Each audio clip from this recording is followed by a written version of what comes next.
Bo- boa tarde a toda a gente, a todos e a todas.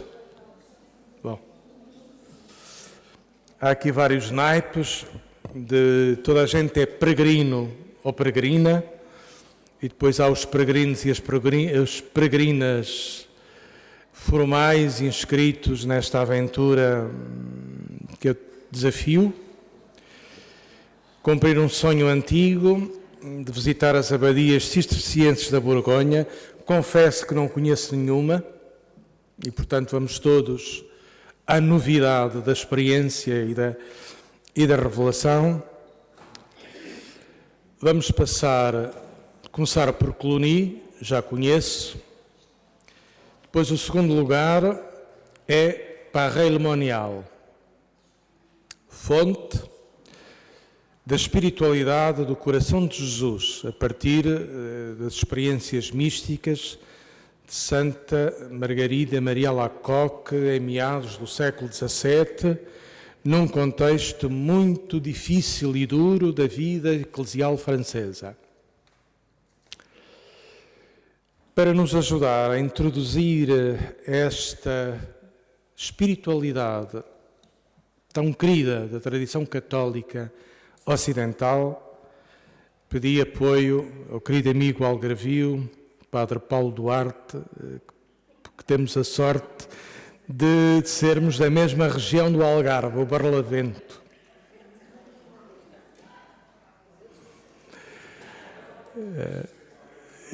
Dá muito jeito. Bebemos da mesma água da Serra de Monchique, aquela que vem das fontes, ou de várias fontes, melhor dizendo. Obrigado, Paulo, por aqui estares. Recordar também que o Papa Francisco nos deixou um belíssimo e profundo documento, a sua última encíclica sobre a espiritualidade do coração de Jesus, Amor-nos.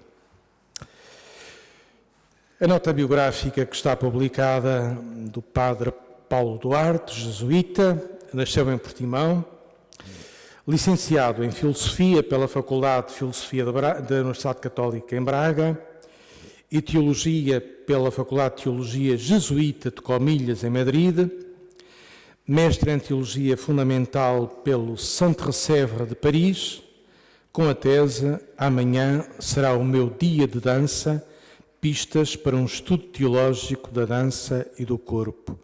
Padre Paulo Duarte é um especialista em dança. E poderá talvez traduzir noutra oportunidade a espiritualidade do coração de Jesus em coreografia, mas isso...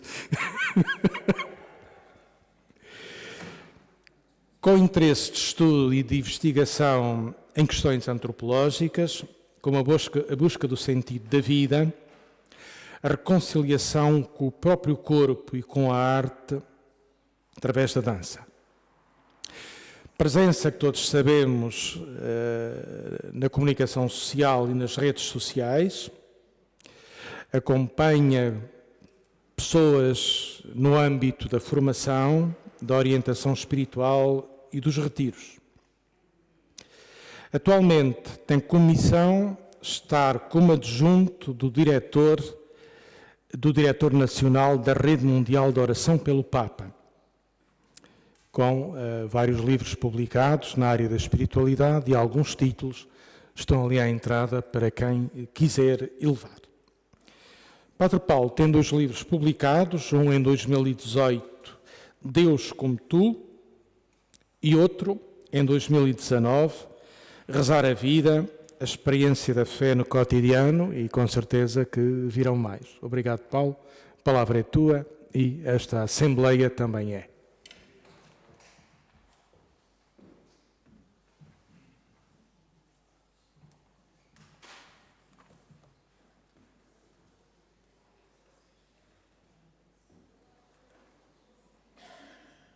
Muito obrigado pelo convite, por esta oportunidade de estar aqui numa estreia na Capela do Rato.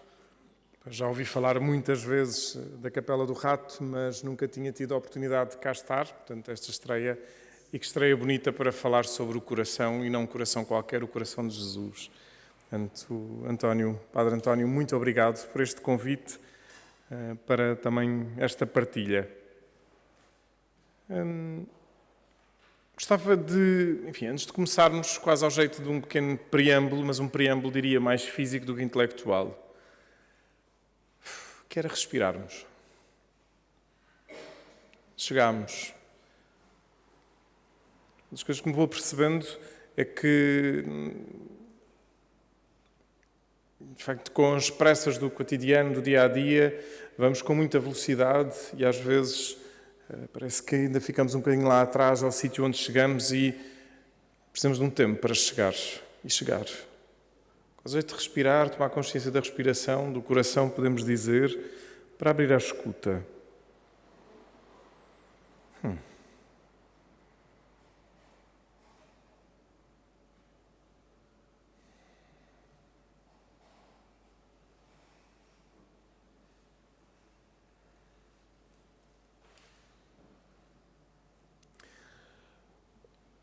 O Padre António convidou-me a vir aqui falar da gênese e da atualidade da espiritualidade do coração de Jesus, a partir em particular de Dilexit Nós, Amonos, que convido a ler, e mais que a ler, a rezar.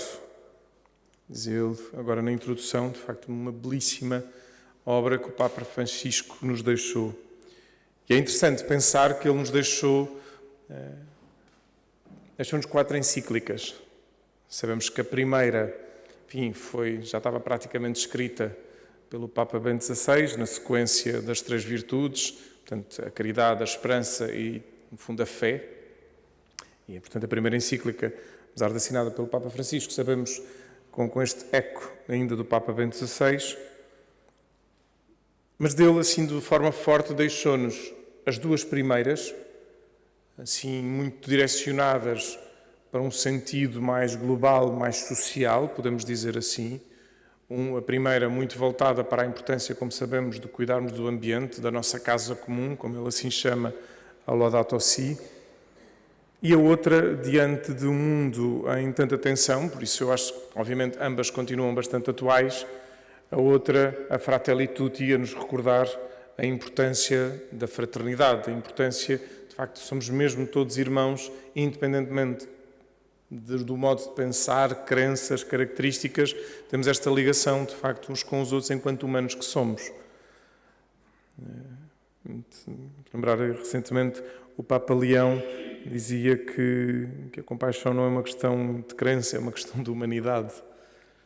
E é isto, porque somos verdadeiramente humanos e precisamos voltar quase a esse lugar de fraternidade. Mas isso também só acontece, e é interessante a última encíclica do Papa Francisco ser esta, a Dilexit Nós, a Amonos.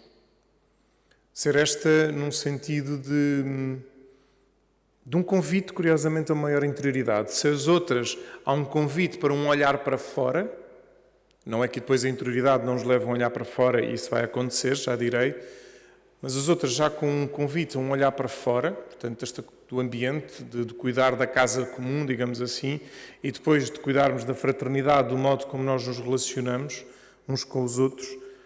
Com a Dilexit Nós, ele convida-nos, o Papa convida-nos, no fundo, a uma consciência de uma relação muito profunda. As outras também o falavam, mas esta aqui, de uma forma muito particular, com Cristo, a partir do coração de Jesus.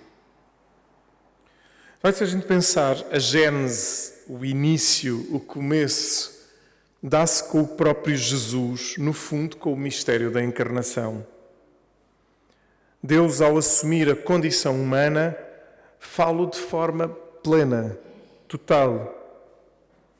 O Verbo fez-se carne, na bela e profunda expressão de São João, e montou a sua tenda no meio de nós. Essa tradução mais concreta do grego, montou a sua tenda no meio de nós. Ou seja, Deus deseja e vive a relação com a humanidade, fazendo-se humano. Apesar disto ser repetido e conhecido, parece-me, enfim, que é para muitos ainda difícil de entender. Ainda custa. Parece que custa termos um Deus humano, um Deus próximo. Ainda parece que ainda há esta coisa de um Deus ainda para fora. E assim fomos vendo ao longo da história, e acho que ainda há revivalismos, o Papa falará disto na encíclica, de jansenismo, de inacessibilidade de Deus. Também vou ouvindo ou lendo, muitas vezes também pelas redes, expressões como alcançar a santidade, a pureza divina, estados espirituais de perfeição, e que, a meu ver, escondem desejos de libertação do material, da carne, do humano, ficando-se apenas no divino. Ora, o Concílio de Calcedónia é claro, humano e divino, sem confusão, distinção e divisão. Deus não deseja a separação do material, Ele faz-se presente neste material. E sim, que sejamos santos, divinos e perfeitos. Sim, claro, mas de onde? Desde onde? Desde este lugar primordial de barro modelado pelas mãos divinas, insuflado do mesmo alento de Deus. É tão bonita esta imagem do Gênesis e gosto de voltar muitas vezes a ela. Ireneu de Lyon fala disto. Deus modelou, enfim, usa-se o molde, porque sendo Ele o molde divino, mas uma amiga escultora, à conversa sobre isto, diz: mas eu acho que Deus não nos molda, Deus modela-nos, porque é um modelo único, somos peças únicas. Molde é como se fôssemos todos iguais, mas na nossa criação individual somos modelados porque somos peças únicas. Não há peças iguais, até os gêmeos são peças únicas. É tão bonito isto. E Ireneu diz que, no fundo, nós ficamos com as impressões digitais de Deus na nossa carne, com este modelar. É muito bonita também esta imagem. E a outra imagem é que depois ele ficou com barro nas mãos e achou tão interessante que quis ele também ser o próprio barro, encarnando. De facto, a carne é o lugar de salvação, já dizem os padres do deserto. A humanidade é o lugar, a casa, o sítio desde onde Deus habita para nos mostrar divinos, para nos tornar divinos com Ele. E aí apresenta-nos o seu Filho. E como? Deus do coração. Vinde a mim, vós que andais cansados e oprimidos, porque eu sou manso e humilde de coração, diz Jesus é Mateus. O Papa Francisco começa a Dilexit Nos a situar a importância da imagem, do símbolo do coração. Cardia, dizem os gregos, já situando o ser todo, na intimidade, no íntimo, no profundo. No pensamento hebraico também faz do coração um lugar central. O pensamento hebraico também faz do coração um lugar central, mais do que do afeto do discernimento. Vou aqui um rápido parênteses. Enfim, resumindo, muito resumidamente, o pensamento grego fala de um dualismo, o corpo para um lado, a alma para o outro. Portanto, o corpo, soma, no fundo tem aqui uma ligação com sema, soma, sema, cemitério, sepulcro, era quase o sepulcro da alma. O que interessava era a alma a ser elevada. Isto, inclusive, tinha efeitos, e até que ponto continua a ter efeitos sociológicos, porque aqueles que eram do soma eram menosprezados, aqueles que eram da alma, fundo da psique, eram os elevados. Quem tinha trabalhos de terra, podemos dizer assim, eram postos. Os que eram intelectuais é que eram postos em lugares primordiais. Mas, curiosamente, o corpo, no pensamento hebraico, fala já não tanto de partes, mas fala de dimensões. E dimensões como, por exemplo, uma palavra em hebraico, bazar, que se pode traduzir aqui pela materialidade, os ossos, os músculos, mas também a relação familiar, onde já está aí presente. Fala de nefesh, e nefesh fala de uma interioridade, esta interioridade que está ligada com a materialidade, portanto não se desliga dela, tudo está a falar do mesmo, mas a partir de dimensões e perspectivas diferentes. Fala de ruá, justamente ruá, o espírito, mas podemos dizer mais no sentido da espiritualidade, porque a tradução de ruá é vento intempestuoso, vento que agita, e portanto falar mais este sentido da espiritualidade. E depois fala de leb lebab, que traduzimos hoje como coração. E não trata tanto de um centro afetivo, mas curiosamente de um centro de discernimento. Um centro que permite ter esta noção de algo novo a ser tratado. Permito-me, então, ir diretamente à Dilexit Nos. Diz o Papa no número 5, e vou ler 5 e 6. O coração é igualmente o lugar da sinceridade. onde não se pode enganar ou dissimular. Costuma indicar as verdadeiras intenções, o que se pensa, se acredita e se quer realmente. Os segredos que não se contam a ninguém. Em suma, a verdade nua e crua de cada um. O que não é aparência ou mentira, mas autêntico, real, inteiramente pessoal. É por isso que Sansão, que não havia revelado a Dalila o segredo da sua força, foi interpelado por ela deste modo: como podes dizer amo-te se o teu coração não está comigo? Só quando lhe revelou o segredo tão escondido é que ela viu que ele lhe abrira todo o coração. E sabemos tantas vezes como usamos esta expressão, e às vezes eu, no acompanhamento, ouvir isto: abrir o coração, abrir, no fundo, a alma, mas abrir o coração. Olha, eu estou-lhe a abrir o meu coração, estou-lhe a dizer o que me vai. E continua: frequentemente esta verdade íntima de cada pessoa está escondida debaixo de muita superficialidade, o que torna difícil o autoconhecimento e ainda mais difícil conhecer o outro. E cita Jeremias: nada mais enganador que o coração, tantas vezes perverso. Quem o pode conhecer? Compreendemos assim porque é que o livro dos Provérbios nos exorta: vela com todo o cuidado sobre o teu coração, porque dele jorram as fontes da vida. Preserva-te da linguagem enganosa, afasta de ti a maledicência. Que bonito. A importância de conhecer o coração, no fundo, de conhecermos-nos. Este habitar, ou pelo menos termos consciência de quem somos, darmos esta resposta tão profunda sobre a existência. Quem somos, o que é que buscamos, o que é que queremos, quais as nossas vontades. E recorro também a outra imagem bíblica, enfim, agora já não me posso chatear com o Papa Francisco, bem, se calhar na oração sim, tenho muita pena que ele não tenha posto este momento de Salomão, em que Deus diz a Salomão: pede-me o que quiseres. E o que é que Salomão responde? Dá-me um coração sábio. Mas que na tradução à letra é: dá-me um coração que saiba escutar. Dá-me um coração atento. Que bonito, esta coisa da atenção, da escuta. E é isto, dá-me um coração que saiba escutar para quê? Para decidir bem, o discernimento para o bem, evitando a maledicência e avançarmos para a bênção, o abençoar, o bem-dizer, que é tão importante, ainda mais nos tempos de hoje, em polarização, onde parece que tudo se parece que há vontade sempre de falar mal. A polarização é dois polos em que não há parece meio termo, não falta conversas. E precisamos, de facto, de lugares de bem-dizer, de dizer bem.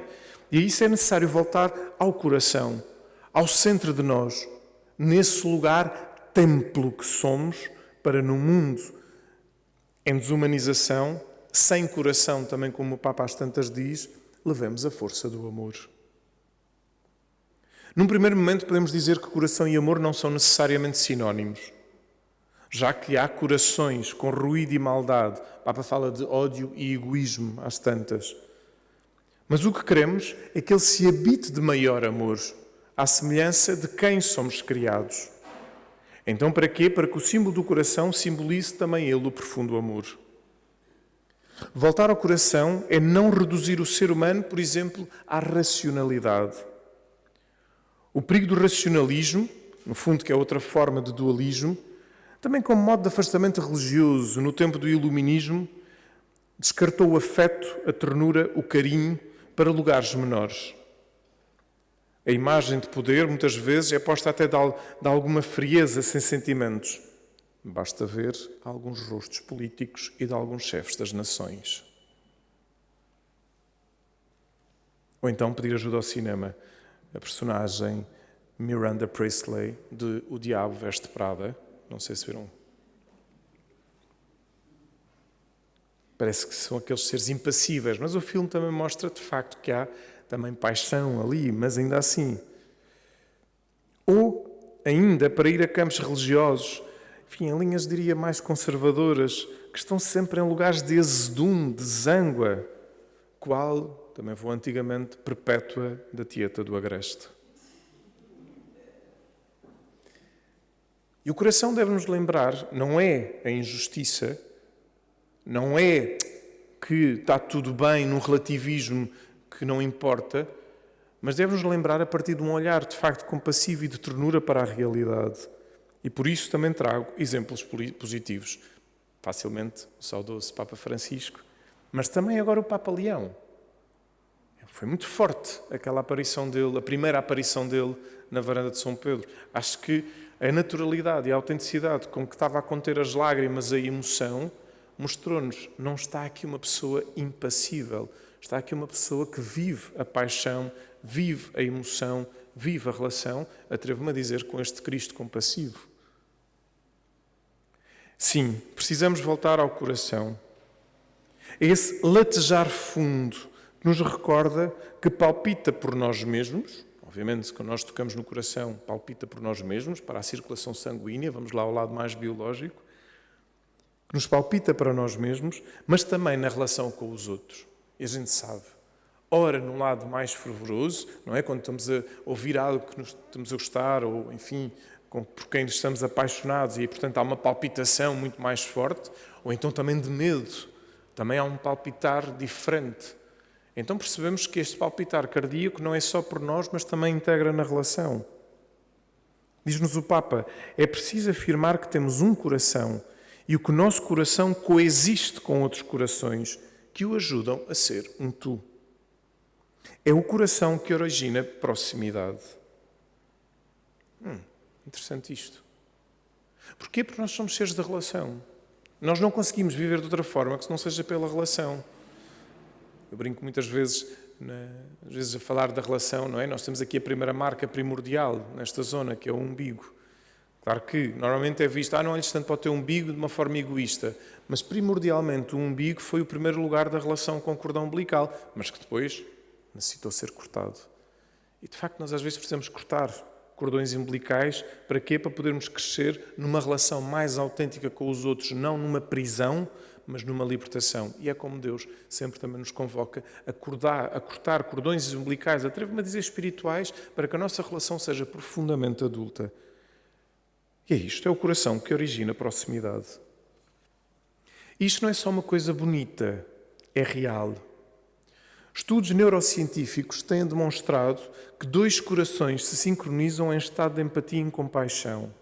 Por exemplo, na Neurociência do Corpo, um livro de uma neurocientista, Nazaré Castellanos, que desenvolve um pouco sobre isto. Que bonito. Às vezes nós, vai acontecer também, digo António, mas nós quando as pessoas vêm falar connosco e estamos ali numa atitude de escuta, às vezes até dizem, obrigado, ajudou-me muito. Eu, às vezes até dizemos pouco, não dizemos muito, mas estamos ali numa escuta atenta, a dizer, a minha presença é totalmente para quem está diante de mim. E curiosamente, agora até neurocientificamente já sabemos o que é que ajudou outra pessoa. Significa que quando nós estamos num olhar direto para a outra pessoa, quando nós estamos num olhar direto, numa compassividade, numa presença total, sem preocupações de mais nada, os corações sincronizam-se. E em geral sincronizam-se por aquele que está mais calmo. Que bonito. Isto agora já é estudado. Não é uma coisa já fica só bela e poética.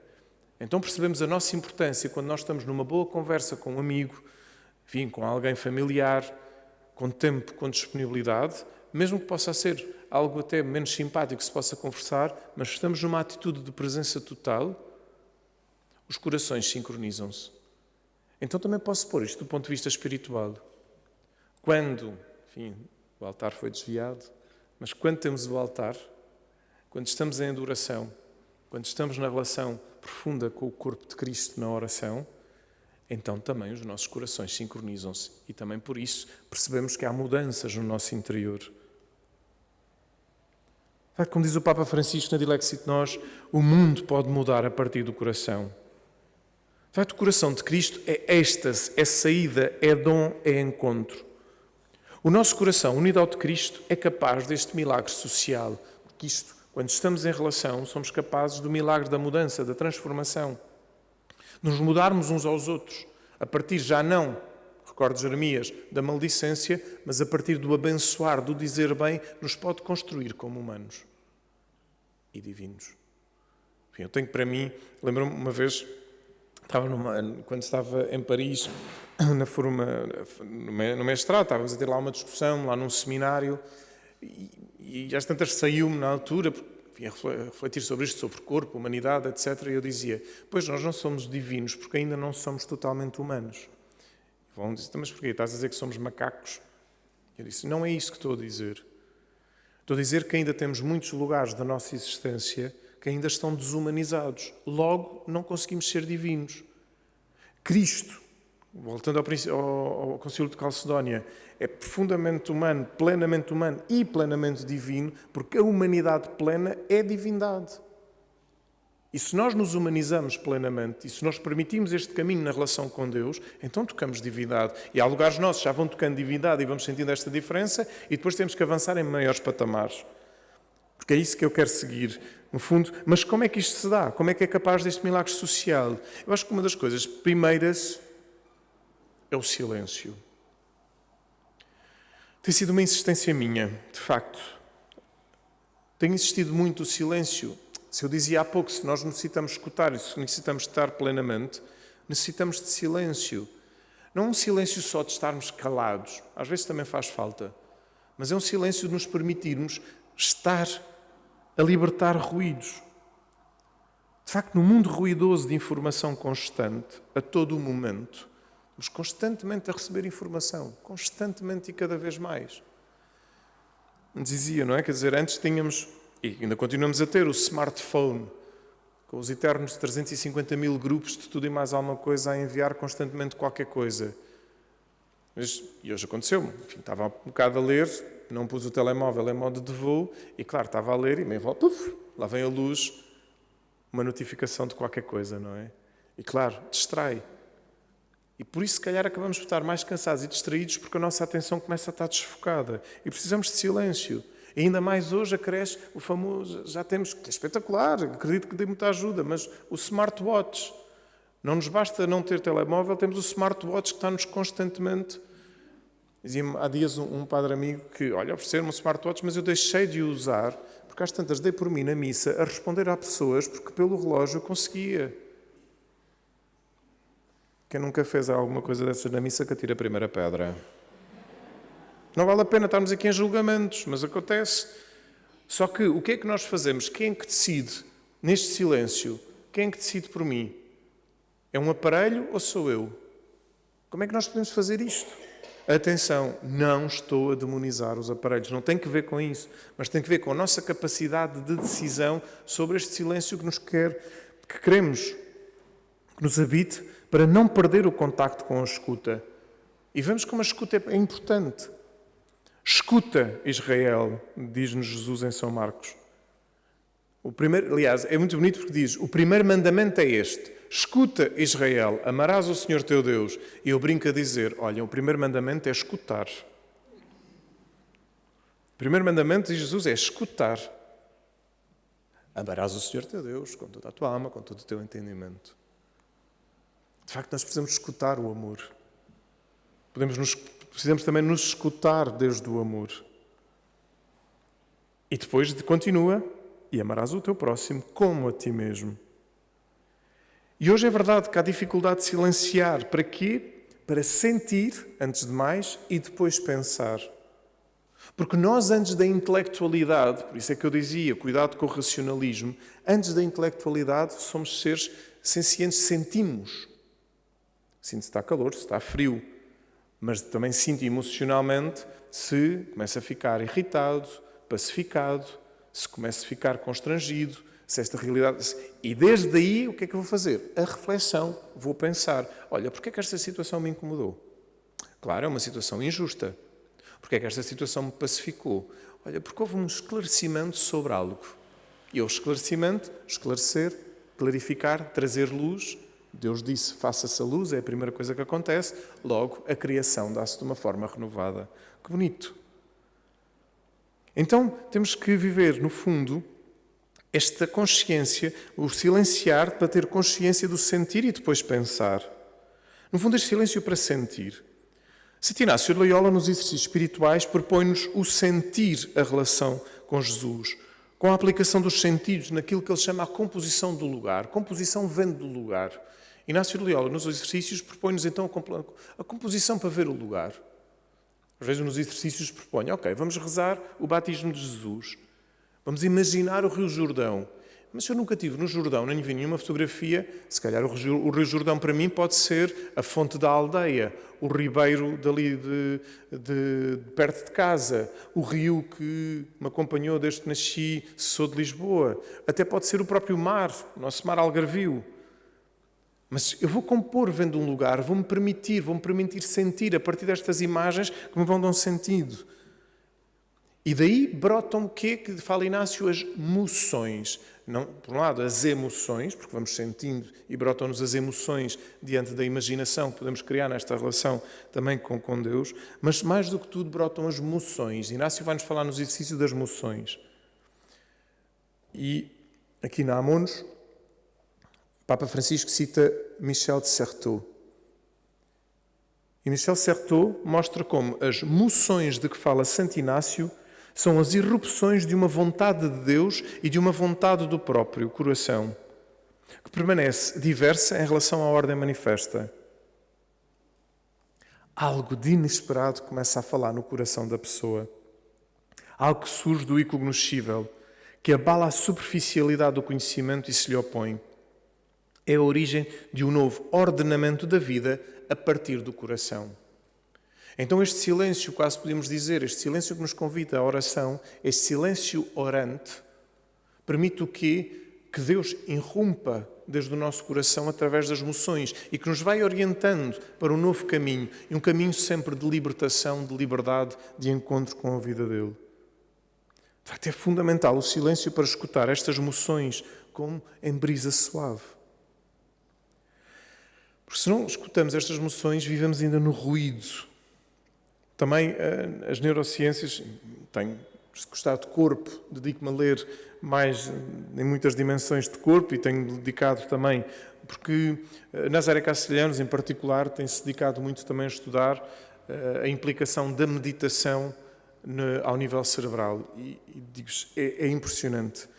É impressionante. Portanto, a meditação, o silêncio, ela num curso que fiz, depois às tantas também me manifestei que ela é de Madrid, que a dificuldade tem sido... Houve um momento que a comunidade científica estava um bocado renitente, mas e depois lá veio, por exemplo, a falar com a comunidade budista, porque diz, mas também os cristãos, os católicos rezam. Isso não. Eu achei interessante, porquê? Porque quer queiramos, quer não, o catolicismo ainda está muito ligado a um moralismo exacerbado que os cientistas têm dificuldade.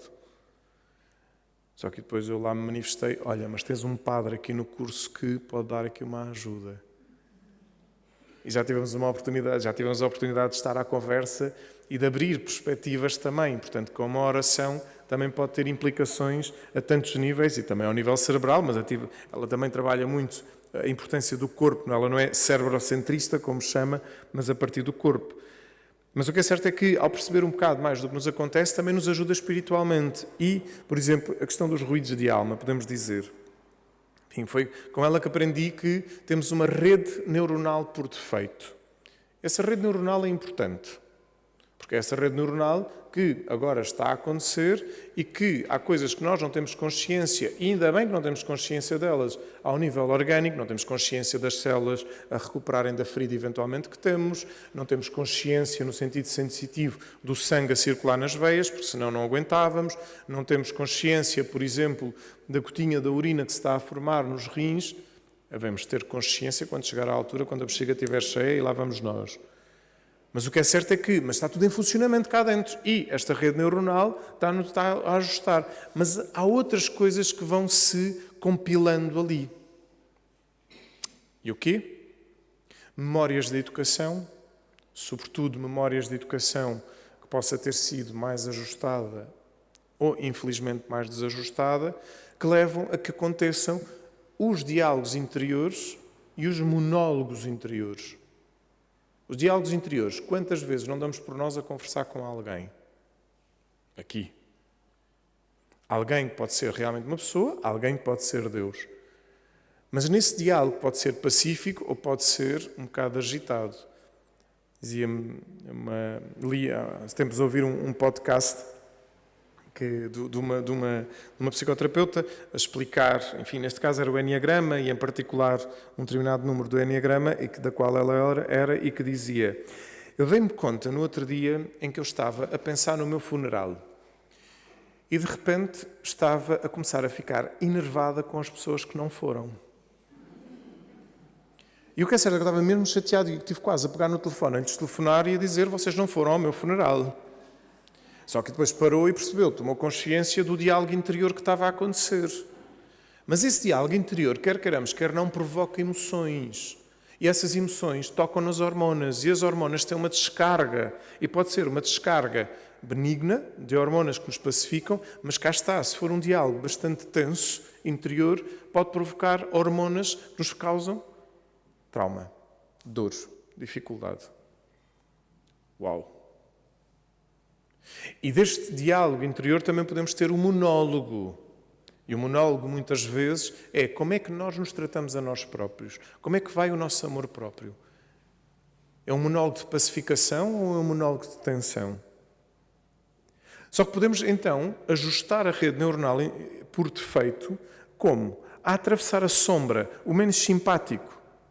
Mas isto só acontece pela base da ternura e da importância do coração para nos recordar isto. No caminho do coração, o caminho espiritual proposto pela Rede Mundial de Oração do Papa é composto por 3 etapas e 9 passos. A primeira etapa, portanto, o meu coração. A segunda etapa, o teu coração, teu maiúsculo, neste caso, o coração de Deus. E, portanto, a terceira etapa, o nosso coração. Isto leva-nos, então, ao nosso coração. E em relação à primeira etapa, o meu coração, o primeiro passo é, antes de mais, a consciência do amor de Deus. Reparem, o livro do Gênesis começa com a criação de amor. Só depois vem a situação do pecado. Mas antes tem que ser o amor. Eu só posso olhar a sombra se tiver luz. Eu só posso ir a um sítio sombrio se tiver uma luz. Senão não consigo. E esta luz é a base do amor. Esta luz é o amor de Deus. E, portanto, só assim podemos visitar a nossa realidade sombria. Santa Margarida Maria Alacoque, também aqui citando o Papa Francisco, citando-a, diz: Ele me mostrou as maravilhas inexplicáveis do seu puro amor e o excesso que ele tinha amando os homens. O excesso deste amor. E só a partir deste excesso é que eu posso visitar e revisitar as minhas zonas sombrias, as minhas zonas menos simpáticas, que são precisas ser visitadas. Porque senão temos uma espiritualidadezinha. Ai, o amor de Deus. Claro, o amor de Deus, mas para quê? Para atravessarmos aquilo que eu chamo as nossas sextas-feiras santas. De facto, isto não é fácil. Por isso é que não se quer entrar em falsos misticismos. Encontrar o coração de Jesus é atravessar, fazer as travessias de Sexta-feira Santa, como dizia. E nós podemos ter. Hoje também começa a ter estudado, por exemplo, os traumas intergeracionais. Toda a situação que, por exemplo, os abusos provocaram e provocam. Tudo isto. Ou seja, como é que eu faço também esta travessia? Mas atenção, fazer já aqui também um parênteses rápido. Deus não nos pede para sermos heróis ou heroínas. Deus não nos pede para fazermos isto de uma forma, diria, voluntarista. Deus pede-nos para fazermos esta viagem com Ele, com a ajuda dEle, a partir dEle e com alguém que nós confiamos que nos pode ajudar a fazer esse caminho. Seja um orientador espiritual, seja eventualmente, se necessário, um psicoterapeuta. Mas o que é certo é que temos que fazer estas travessias. E a partir do quê? Também da verdade. A proximidade com o coração de Jesus leva à verdade, àquilo que é, na luz e na sombra. Também, às vezes, tem que avivar muitas vezes a luz no sentido de tomar consciência quais são os nossos dons, quais são as nossas qualidades. Também estamos numa sociedade que é verdade, que também, por um mau entendimento de uma espiritualidade e teologia, era sempre a ver a falha, o erro, o pecado, porque somos miseráveis, somos desgraçados. É preciso também ter cuidado com isto, que isto também é perigoso. Porque eu só vejo o defeito, vou entrar em competição. Se também tenho consciência dos dons, entro em colaboração. Porque os dons ajudam-me a entrar em colaboração. Se eu tenho este dom, outra pessoa tem aquele, olha que bom, o que é que podemos fazer em conjunto? Vamos humanizar, vamos fazer o bem. Então, na luz e na sombra. E se esta travessia não for feita a partir da verdade, ficamos mancos. Deus está desejoso de nos resgatar, de nos curar, na sanação e na libertação. Mas sempre a partir da liberdade nossa, porque sabemos bem que Ele nunca se impõe. Esta verdade surge no silêncio. Este silêncio que deixa brotar até os ruídos interiores ou a pacificação. na oração, no sentir em corpo e desde as nossas relações, sobretudo as mais próximas, podemos dizer familiares e profissionais. E nós sabemos, a família de facto é um centro onde a gente pode viver tanto, do melhor ou do pior, onde há essa aprendizagem para tomar consciência de como podemos viver, mas também onde nós passamos mais tempo, no nosso local de trabalho, às vezes. E aí também podemos perceber como é que as nossas relações nos abrem a luz e nos abrem a sombra. E no final, quase em cada dia, posso perguntar, como é que lateja o meu coração? O que é que me digo desde o mais íntimo? As respostas têm de ser desde um lugar de compaixão, no fundo de ternura. Antes de mais, por nós próprios. Não se trata de passar a mão no pelo, mas desde o reconhecimento dessa verdade, assumir com compaixão, sobretudo com a força da misericórdia de Deus. A espiritualidade do coração de Jesus cresce para promover a proximidade com Deus, desde a ternura e da compaixão. Leio mais uma vez o Papa Francisco de uma forma demorada. Talvez o texto mais relevante para compreender o significado da sua devoção, neste caso de Teresinha de Jesus, da Santa Teresinha de Jesus ao coração de Cristo, seja a carta que escreveu 3 meses antes de falecer ao seu amigo Maurice Bellier. Diz Teresinha: quando vejo Madalena avançar na presença dos numerosos convidados, enfim, na altura ainda se achava que aquela mulher era Madalena. Hoje já se sabe que não é. Portanto, só para fazer aqui este pequeno apontamento. Quando vejo Madalena avançar na presença dos numerosos convidados, banhar com as suas lágrimas os pés do Mestre adorado, que toca pela primeira vez, sinto que o coração dela compreendeu os abismos de amor e de misericórdia do coração de Jesus. E que, por muito pecadora que ela seja, este coração de amor está não só disposto a perdoar-lhe, mas ainda a prodigalizar-lhe os benefícios da sua intimidade divina, a elevá-la até aos mais altos cumes da contemplação. Ah, meu querido irmãozinho, desde que me foi dado compreender também o amor do coração de Jesus, confesso que ele afastou do meu coração todo o temor. A lembrança das minhas faltas humilha-me, leva-me a nunca me apoiar na minha força, que é só fraqueza. Mas esta lembrança fala-me ainda mais da misericórdia e de amor. E continua o Papa depois desta citação. As mentes moralizantes que pretendem controlar a misericórdia e a graça diriam que Teresa podia afirmar isto porque era uma santa, mas que um pecador não poderia dizer o mesmo. Ao fazê-lo, retiram a espiritualidade de Teresa a sua bela novidade que reflete o coração do Evangelho. Infelizmente, tornou-se comum em alguns círculos cristãos tentar aprisionar o Espírito Santo num esquema que lhes permita ter tudo sob a sua supervisão. Entretanto, esta sábia doutora da Igreja desmente-os e contradiz diretamente esta interpretação redutora com palavras muito claras. E volta a citar Teresinha. Ainda que eu tivesse cometido todos os crimes possíveis, mesmo assim teria sempre a mesma confiança. Sinto que toda essa multidão de ofensas seria como uma gota de água lançada num braseiro ardente. Meu Deus. Pronto, está bem? Ficamos por aqui, vamos já. Como é que nós nos sentimos olhados por Cristo? Nestas travessias das nossas sombras que são necessárias. Eu insisto, não há domingo de Páscoa sem Sexta-feira Santa. O ressuscitado é o crucificado. Mas também não ficamos na Sexta-feira Santa. Cuidado, porque é também esse perigo. É saber que há uma travessia. O tríduo pascal tem este segredo. Aliás, eu gosto mesmo muito e digo que até a própria liturgia, não é? Nós na Quinta-feira Santa, na celebração do lava-pés, começamos a celebração como qualquer missa em nome do Pai, do Filho e do Espírito Santo, e só voltamos a fazê-lo na bênção da Vigília Pascal. Porque na Sexta-feira Santa começamos em silêncio, terminamos em silêncio, no sábado mantemos-nos no silêncio e a vigília começa com a bênção do lume novo.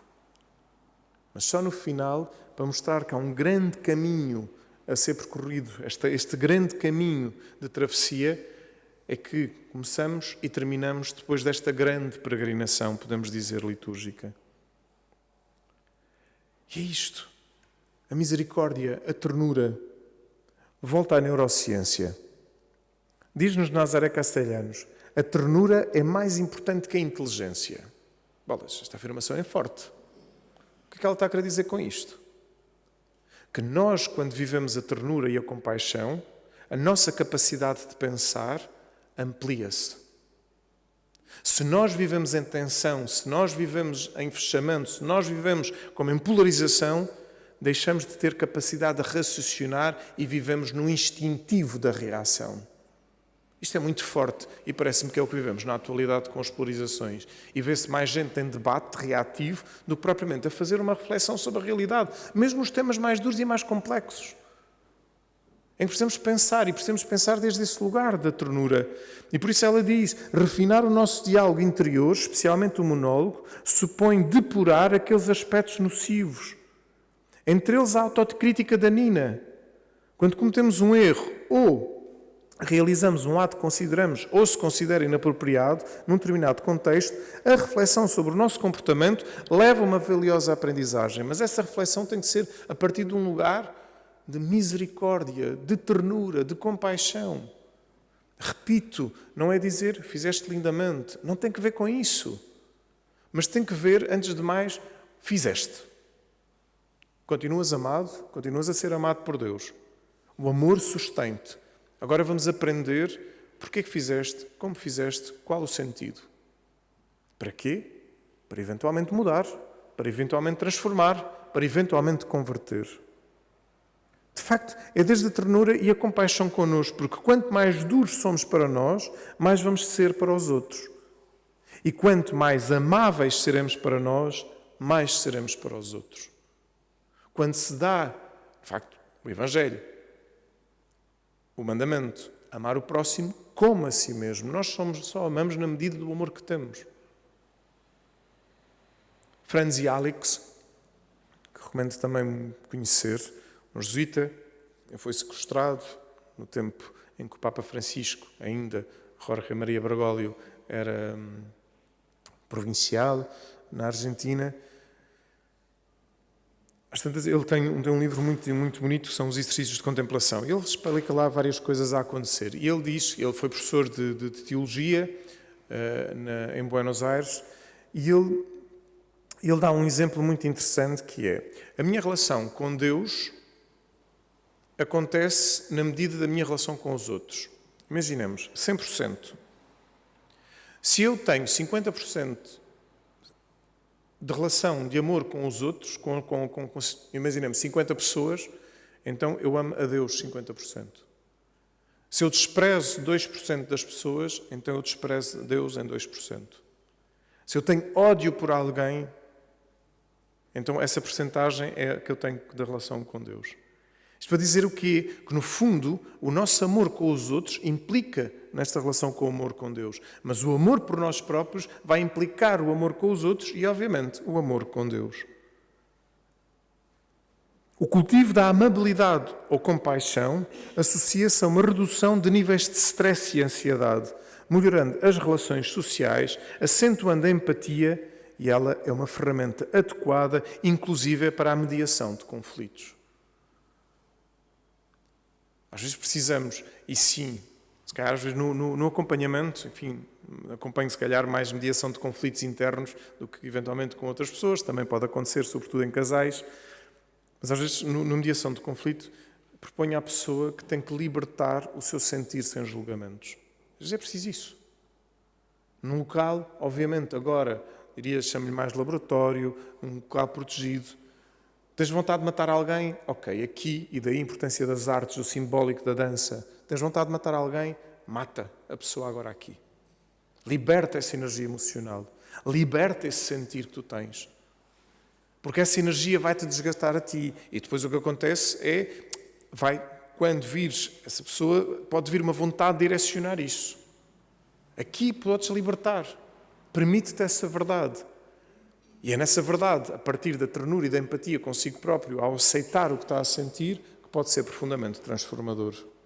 Então pode haver isto na mediação de conflitos connosco próprios, por exemplo, entre casais e em relação, no fundo, de uma forma muito mais abrangente e podemos dizer entre as nações. Desculpem, devia ter posto inicialmente, só para eu... Estou quase no fim, agora reparei nas horas. A mediação de conflitos leva-me aqui, no fundo, à última coisa, pelo menos parte que queria apresentar, que é a saída de nós. Cá está, se isto for uma espiritualidade só para eu ficar aconchegadinho no meu ser, fechado, então é pouco. Porque nós, à semelhança de Deus e à semelhança do próprio coração de Jesus, o que quer, como eu dizia há pouco, um êxtase, uma saída. Então o coração de Jesus desafia-nos à entrega de nós, a sermos promotores de compaixão. A intenção do Papa Leão para este mês é precisamente para que cada um de nós encontre consolo na relação com Jesus e aprenda do seu coração a compaixão pelo mundo. De facto, o que é que nós somos chamados então nesta relação com o coração de Jesus? A sermos promotores de paz e de unidade. Isto está a ser tão querido ao nosso Papa Leão. Está a insistir muito. Paz e unidade. E a paz e a unidade acontece, se é o Papa Francisco, com a questão do diálogo, mas eu atrevo-me a dizer que hoje o diálogo está-se a tornar até muito técnico. A partir de boas conversas, precisamos conversar mais. Acho que conversamos pouco. Conversamos pouco. Entre até pessoas diversas, até diversos modos de pensar. Conversamos pouco. Mas precisamos ser promotores de paz e de unidade, onde, na saída, a prolongar o amor aos irmãos. De facto, não se pode ficar no aconchego pessoal, necessariamente, e nós vamos sentir isto, e nos próprios exercícios, Santo Inácio de Loyola depois vai desafiando, não é? A perceber a que é que Deus me chama a servir, a entregar. De facto, não se pode ficar no aconchego pessoal, necessariamente implica sair, dar, fazer o bem. E recorda então, Fratelli Tutti Laudato Si. A partir do quê? Da fraternidade e do perdão, num caminho do encontro à caridade. Voltando a Papa Francisco, de forma mais demorada. Reparar os corações feridos. Uma reparação meramente exterior não é suficiente, nem para o mundo, nem para o coração de Cristo. Se cada um pensar nos seus próprios pecados e nas consequências para os outros, descobrirá que reparar os danos causados a este mundo implica também o desejo de reparar os corações feridos, onde se produziu o dano mais profundo, a ferida mais dolorosa. O espírito de reparação convida-nos a esperar que cada ferida possa ser curada, por mais profundas que seja. A reparação completa parece por vezes impossível, quando se perdem definitivamente bens ou pessoas queridas, ou quando certas situações se tornam irreversíveis. Mas a intenção de reparar e de o fazer concretamente é essencial para o processo de reconciliação e para o regresso da paz ao coração. Há um documentário, tenho muita pena de ter sido descontinuado, mas se o procurarem, encontram partes, que é Para Além do Bem e do Mal, Histórias de Justiça e de Perdão. E mostram muitos exemplos onde é possível, de facto, encontrar o perdão. Onde é possível encontrar, a partir de dores muito que nos possam ter sido feitas globalmente, de encontrar o perdão. Então o coração de Jesus, na sua misericórdia, vai nos abrir também a dar passos de perdão. Obviamente, atenção, perdão não é uma coisa que a gente chega com a comunicação social, que aponta o microfone para a pessoa na situação. Então, está pronto a perdoar? Primeiramente, não. O perdão é a partir desta experiência de oração, de consciência, de tanto que nos habita. Quase como diz o Enzo Bianchi, neste livrinho tão bonito, Dom e Perdão, como o perdão que depois é uma consciência não do esquecimento, mas da cura da memória. E precisamos deste espaço de cura da memória. E o coração de Jesus vai nos ajudar o quê? No fundo, esta cura, esta sanação, para sermos homens e mulheres de paz, de bem, de perdão, de reconciliação. De facto, vivermos a atualidade da espiritualidade do coração de Jesus, num encontro eucarístico, e não desenvolvi muito, porque tem um sentido, isso eu falei do altar, deste encontro da adoração, mas a importância de nos irmos alimentando, nesse alimentar da vida, na oração em adoração. Por isso também, quando avançou e quando começou a espiritualidade do coração de Jesus, no fundo, a adoração das quintas-feiras, a adoração das primeiras sextas-feiras. Porquê? Porque era esta lógica jansenista, de que era inalcançável, e muito bem, com Santa Margarida Maria Alacoque e outras santas e santos, como São Francisco de Sales, que o Papa Francisco também vai desenvolvendo aqui na Amunos, mostrou-nos o quê? A proximidade com Deus, no comungar.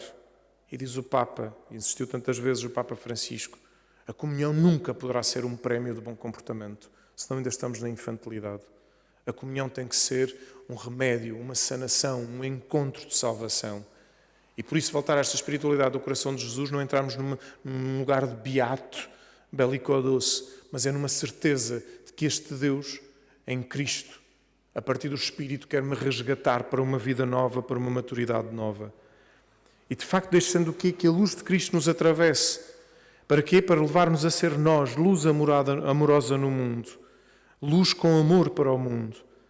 E a compaixão, no fundo, para que nas pequenas coisas haja mais presença de Deus. E bem assim podemos também ser seus discípulos em plenitude a contribuir para o amor neste mundo tão necessidade dele. Obrigado.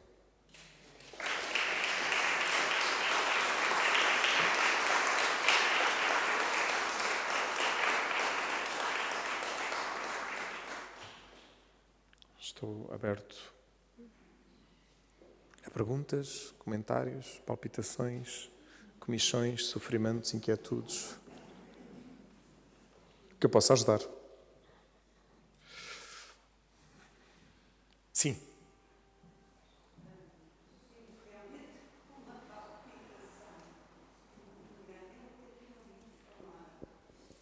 Desta forma, sobre Não, o coração... digo o início que é importante. Sinto uma palpitação no coração. Sinto, absolutamente.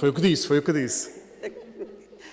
Porque eu nunca tinha ouvido falar desta forma sobre o coração de Jesus e depois outros santos, Papa Francisco e depois outros santos que foram chamados aqui, nomeadamente uma santa com quem eu tive uma péssima relação desde criança, que era a Santa Teresinha do Menino Jesus. Eu chamo-me Teresa, venho de uma família muito católica, eu era muito asneirenta e a minha mãe estava constantemente a dizer que tens que ser como Santa Teresinha do Menino Jesus. E eu detestava. Meu Deus, compreendo. Tinha os livros a contar a história dela. E eu digo, eu não quero ser como esta. Mais tarde descobri que Teresa d'Ávila, é outra razão, mas o que eu acho que foi, para mim, uma revelação, foi há muitos anos, quando eu vivia nos Estados Unidos, ofereceram-me a história de uma alma. E eu li aquilo em inglês, para aí há 12 anos. Fiquei fascinada. Porque é realmente a história de um coração amante de Jesus. Não era de lico ao doce, como eu tinha os meus preconceitos, mas era de alguém que transformava o seu contexto, às vezes muito difícil. Ela não teve uma vida exatamente fácil, mas transformava aquilo numa oração ao coração de Jesus. E, portanto, gostei imenso. Já li esta carta apostólica, acabei-a ontem. Tenho que fazer o trabalho de casa, não é, Padre António? Mas não, é encíclica, não é carta apostólica. Carta encíclica, tem razão. Está aqui. Carta encíclica. Normalmente as cartas apostólicas são resultado das reflexões do sínodo, de um sínodo. As encíclicas são o Papa que quer escrever sobre algo moral ou sobre a fé. Pronto, tudo isto, com a sua conferência, para mim está a ser uma revelação mesmo. Estou assim meia. Mas é uma revelação. E às tantas daqui a algum tempo vão-me encontrar em êxtase a rezar ao Sagrado Coração de Jesus. Nunca seja. O que irá Mas olha, acontecer. quando isso acontecer, dance. Prometo. Obrigado. Está com uma coisa muito rápida, e é verdade. Santa Teresinha, muitas vezes é isto, é muito apresentada como... Até o pôr Teresinha, não é? Devia ser Santa Teresa do Menino Jesus. A gente põe, obviamente, que há ali um carinho no Teresinha, mas que é muito a santinha do aconchegozinho, e não tem nada a ver com isso. Nada. Já Tomás Alique, no Paciência com Deus, faz também uma grande apresentação de Teresinha, em que ele diz que ela quase toca o ateísmo e que foi o amor que a resgatou. E é muito bonito perceber a profundidade, e por isso também, sendo doutora da Igreja, a profundidade que esta mulher, ao viver, no fundo, a travessia das sombras, a travessia da Sexta-feira Santa, o quanto a resgatou para a força do amor. Sim. Só esperar o microfone para ser mais... Obrigada pela conferência, pela reflexão. A minha pergunta é um bocado louca, porque se nós somos, ou se é pela nossa humanização que nós fazemos parte com o Divino, e se o Divino nos criou por amor, então, na sua opinião, quais seriam as palpitações do coração de Jesus? As palpitações do coração de Jesus é quando olha para cada um de nós. Quando olha isso, não dá para explorar tudo, portanto, por favor, leia, né? E reza. Né? O Papa Francisco fala de os vários encontros de Jesus com várias pessoas e o modo como isso também o fez emocionalmente, também comoveu-se, irritou-se, incomodou-se. As palpitações dele foram sempre a partir do amor, e onde havia desamor, ele também se sentia. Onde havia desamor, ele também se incomodava. Para quê? Para levar, no fundo, o amor do Pai.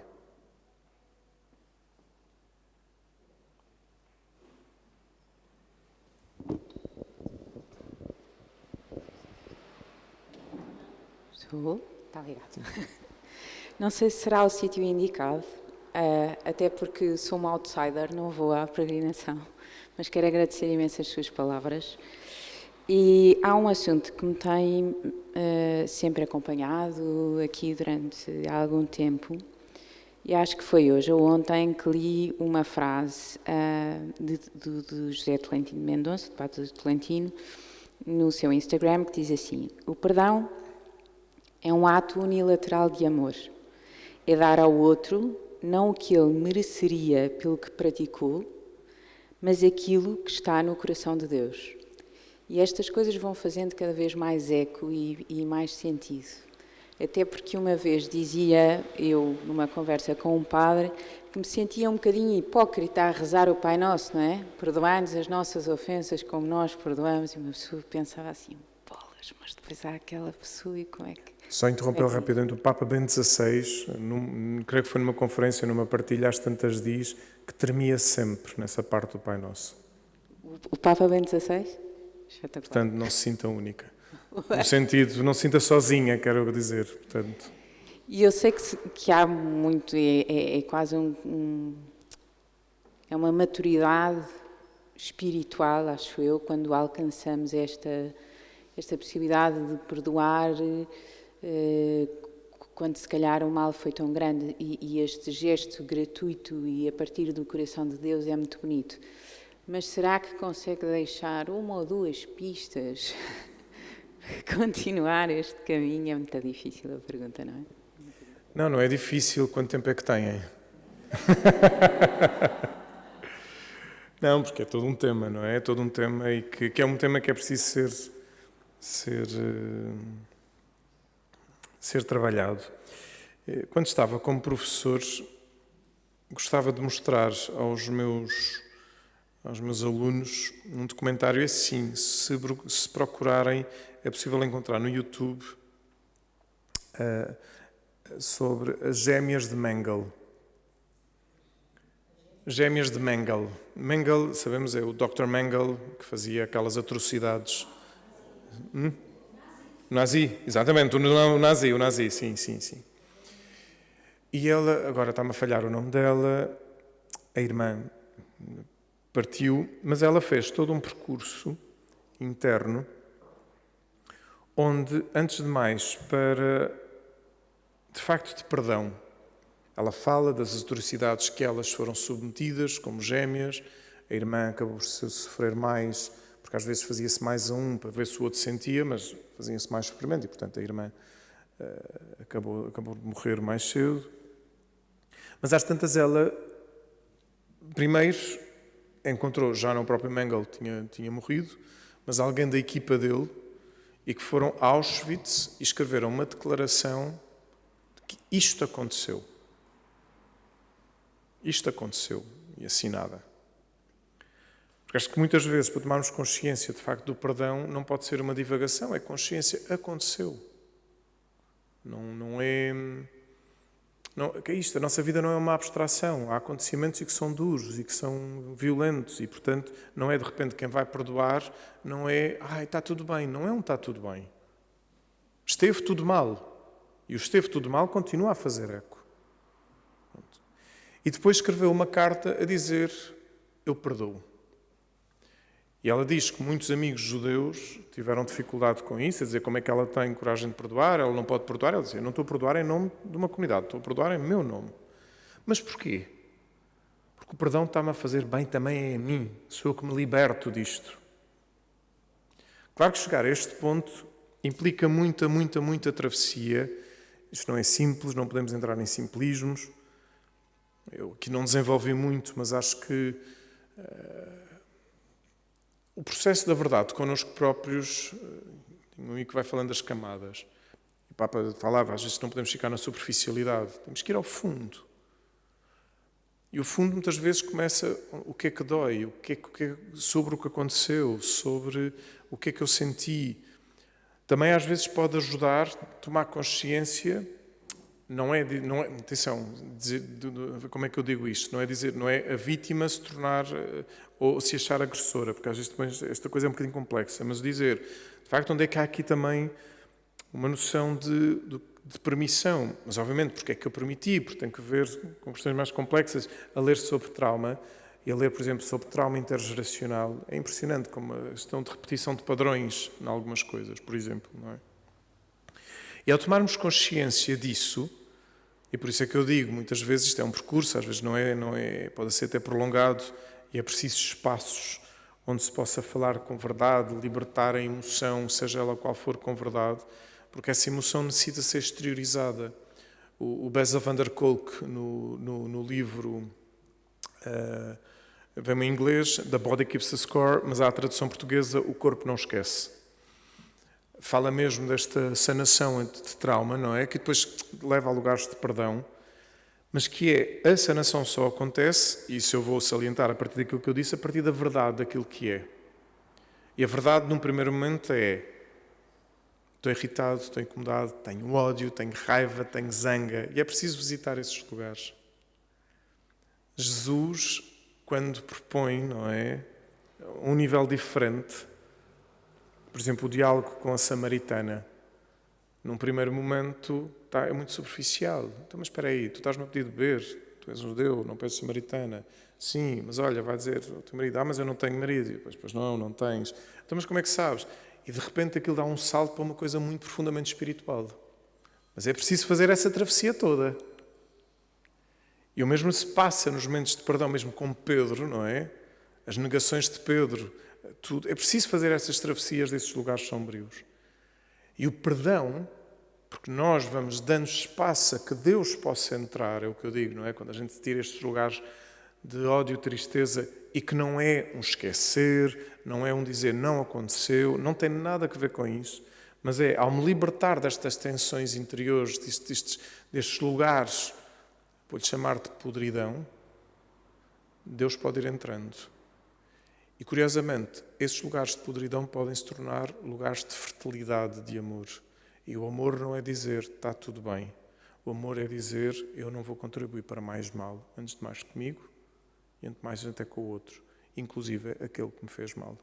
Então entramos, se calhar, naquilo que é o dar a outra face.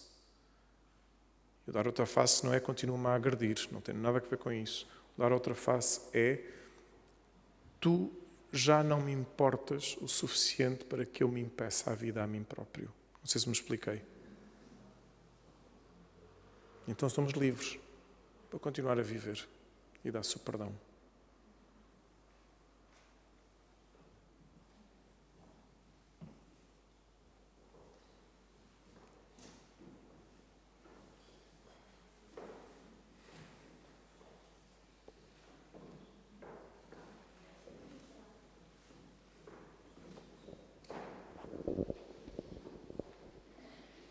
Não é uma pergunta, mas é uma partilha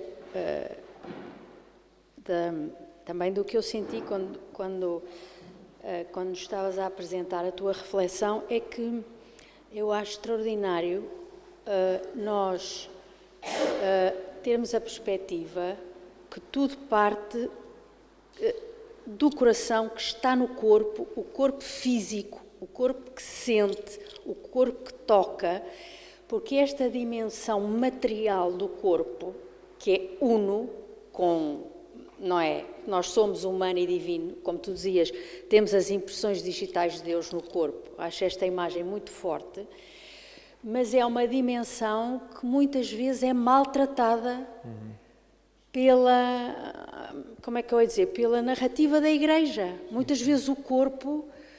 Estou a pensar no corpo das mulheres. O corpo das mulheres desconfia-se do corpo das mulheres, tem-se medo do corpo das mulheres, maltrata-se o corpo das mulheres, tortura-se o corpo das mulheres. É um sinal de tentação, de pecado, de uma coisa suja. E eu acho que a tua visão, eu não tenho a cultura teológica da Teresa nem pensar, mas eu acho que é uma ideia muito bonita. E é diferente do que aquilo que eu costumo ouvir e, portanto, muito obrigada, porque eu acho que senti na pele a presença de Deus, não é? E tu dizias respirar, o respirar. Eu, por acaso, acho muito importante o respirar quando se quer, mas acho que isto está muito cortado no nosso dia-a-dia católico, esta ideia de que o corpo tem que estar inteiro. Sim. Na fé. Obrigado, Ana. Obrigado pelo comentário e obrigado. Sim, não, mas é uma reflexão que eu continuo, porque eu também acho que sim, acho que nós, vamos dizer, intelectualmente o dualismo já não acontece. Na teologia, não é? Portanto, quando se estuda teologia, intelectualmente, ou seja, quando eu estudei, quando leio as reflexões, é tudo muito interessante. Na prática, ele está lá todo. E, de facto, quando continuamos a fazer este caminho de consciência de corpo, de consciência de quem somos, que eu acho que é fundamental, acho mesmo fundamental para renovarmos o sentido de espiritualidade. E espiritualidade no seu sentido profundo de uma vida nova, no fundo, em Deus e na relação com Deus e, inevitavelmente, na relação com os outros. Isto, para mim, desde que tenho estudado estes temas e desde que tenho trabalhado, e a dança, que me ajudou muito também nesse sentido, é impressionante, é impressionante. Portanto, é isto. Ponho fim, e por aqui chegaríamos longe. Também, a propósito da história e das abadias, revisitamos a nossa condição espiritual hoje. E a espiritualidade do coração de Jesus não é pieguice, é experiência. É experiência de ternura, de misericórdia, de cura, de reparação, que curiosamente parece-me termo arcaico e que se calhar alguns de nós até repudiamos, a começar por mim, mas que volta a ter uma profunda atualidade inexplicável ou talvez explicável. Obrigado, Paulo, pela tua partilha, pelas pistas que nos deixaste, pela tua espiritualidade partilhada. Partilhamos contigo duas prendinhas que são aqui produtos típicos da Capela do Rato. Um produto são as homilias do Padre Alberto Neto para conheceres a história problemática e não só, e democrática. Outra é um CD, um pedido que o padre Tolentino, na altura capelão, fez ao compositor João Madureira para compor uma missa de Pentecostes. Ele compôs em 2 registros, um clássico gregoriano e outro a partir das vanguardas contemporâneas. Muito obrigado. Obrigado. E marcamos encontro, pois claro, para dia 18, aqui às 19 horas, com o medievalista João Fontes, professor na Universidade Nova, para nos apresentar este contraponto entre Cluny e Cister, mergulhando em pleno debate teológico, político, monástico da Idade Média do século XII. Então, até dia 18, e entretanto nos encontramos. Obrigado.